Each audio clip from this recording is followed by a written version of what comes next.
Have you ever been so skilled at something that everyone else thinks it's completely dangerous and crazy, but for you it's a walk in the park? Well, these excavator operators are just that. But here's the kicker. How do they even pull off these stunts without destroying everything in their path?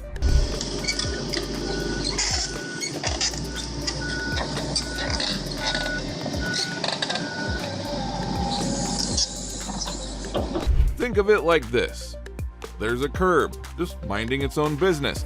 Suddenly, this excavator rolls up and the driver decides, you know what?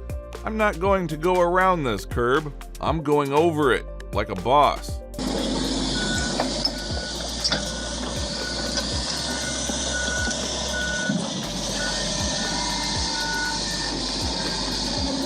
But instead of doing what a normal person might do, risking damage and just plowing over, this driver uses the bucket to prop the vehicle safely over it. Now that takes precision.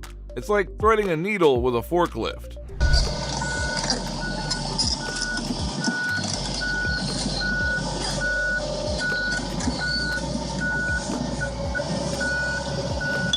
But here's my question.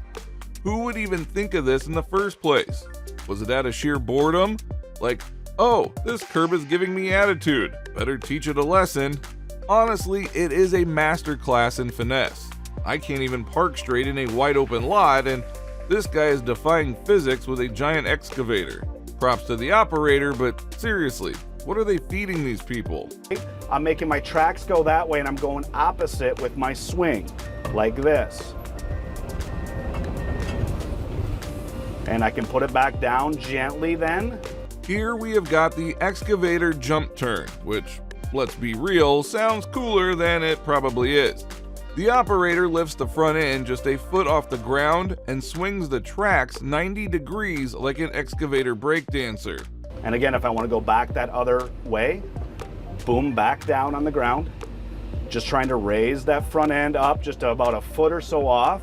And this way, if I'm going back to the left, I want my tracks to go that direction, so I'll be swinging opposite. Sure, it's not great for the tracks, but you know Karen's probably watching thinking, is this even allowed? And it'll take it roughly 90 degrees. Now the reason you're doing this, it avoids a little bit of wear on the ground. It's not great for your tracks, so it's not something I would encourage to use all the time. It's definitely not something you would do on a daily basis, but every now and then it is worth trying out a quick little trick to get the job done in a unique way. You know, sometimes the routine just gets too predictable, and that's when you need to spice things up a little. It's all about showing off those hidden skills and proving that you have what it takes to handle things with a bit of creativity. Why settle for the same old boring approach when you can add some flair and make the process not only more fun, but also a little more impressive, right? Every once in a while, it's good to break the monotony and remind everyone that you're not just about getting things done, you're about getting them done with style.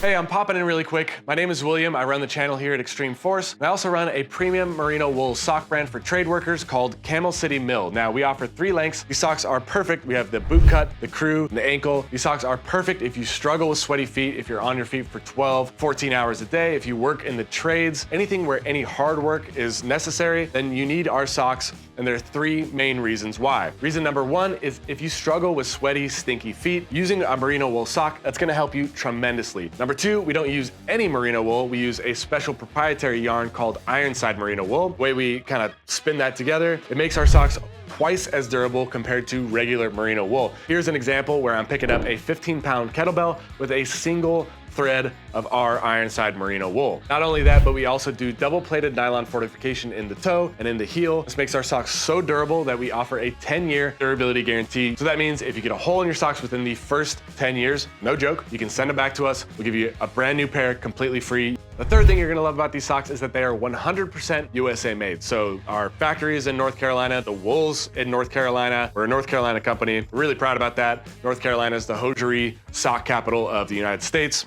We're right there, we're epicenter. So if you like American-made products, if you like an American-made pair of socks, it has a 10-year durability guarantee that will give you dry, comfortable feet, even if you're working a 14-hour shift in 100-degree weather. Make that feel like easy mode. If you want a pair of these socks right now, use the link down in the description below. We'll hook you up. Thank you again for watching Extreme Force. Now let's get back to the video.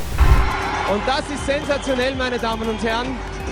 Ein 15 Tonnen schwerer Bagger, der eigentlich gebaut wurde, um mit seiner Schaufel 3000 Kilo zu heben. Okay, now this one takes the cake. We're in Germany, and the operator decides that today's challenge is climbing a vertical tower with an excavator. Yeah, you heard that right. The machine climbs up a tower like it's some sort of mechanical Spider-Man. Seinen Arm sein Eigengewicht. In Zentimeter- und Millimeterarbeit muss er jetzt das Unterfahrgestell dieses großen Baggers einhängen. I mean, are we really doing this right now? Because, let's be honest, the real question that everyone is thinking but is too afraid to ask is, how on earth is this thing going to get back down? I'm sitting here completely floored, my jaw practically on the ground as I try to wrap my head around the situation, picturing the whole thing going down, literally. Meanwhile, I can just imagine some Karen in the back row, clutching her pearls in sheer horror, probably shouting at the top of her lungs, "This is completely unsafe!" Like we're all watching a disaster unfold in real time, and I can't help but think, how did we even get here in the first place? Eine Festplatte, die am Arm befestigt ist, statt der Schaufel, ist vorne diese Festplatte dran. But hey, Karen, I mean, safety's overrated when you're breaking all the laws of gravity. There is something so bizarrely satisfying about watching this unfold. Who needs elevators when you have an excavator with ambitions? Jetzt werden wir dann oben die Festplatte sehen. Er klingt oben jetzt den Arm aus. Hier an dieser Stelle würde normalerweise bei einem Bagger eine Schaufel sitzen. Honestly, this one might have left me more confused than impressed, but hey, points for creativity.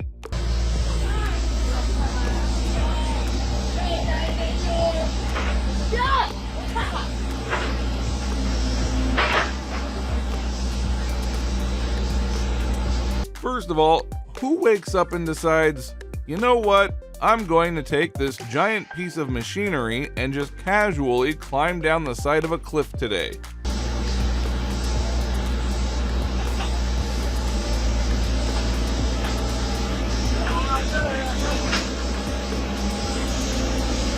The thing is balancing on the edge like it's auditioning for America's Got Talent or something. And then, to everyone's surprise, this thing doesn't crash, burn, or turn into a pile of scrap metal.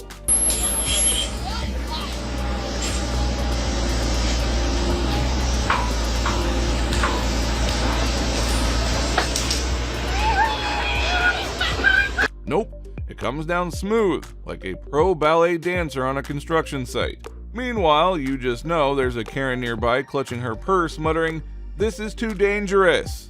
But guess what, Karen?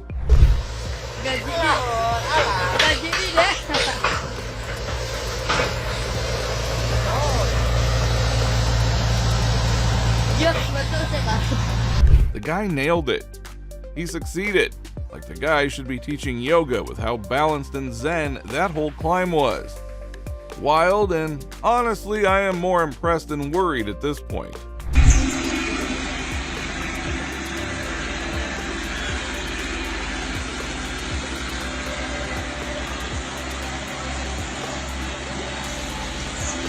In this video, we have got this guy operating a backhoe with the kind of precision that you would expect from someone playing a video game with a controller.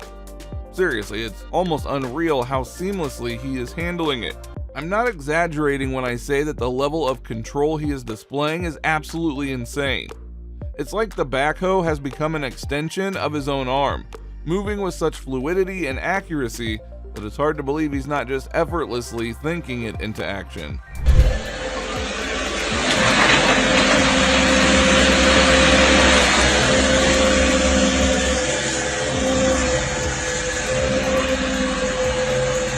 The man is out here making it look effortless, while the rest of us can barely reverse out of a parking spot without hitting a curb. You just know Karen is standing off to the side, arms crossed, saying, "Is this even safe? Shouldn't there be a supervisor?"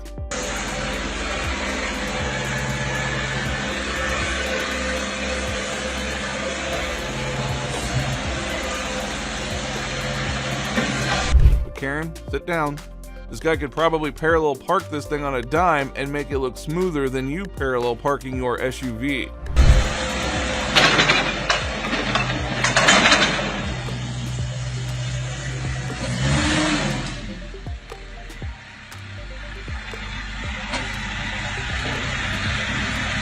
It's honestly impressive he's out here running this backhoe like it's second nature, while I'm over here just trying not to trip over flat ground. So which one gets your vote for the most skillful? Let us know down in the comments below.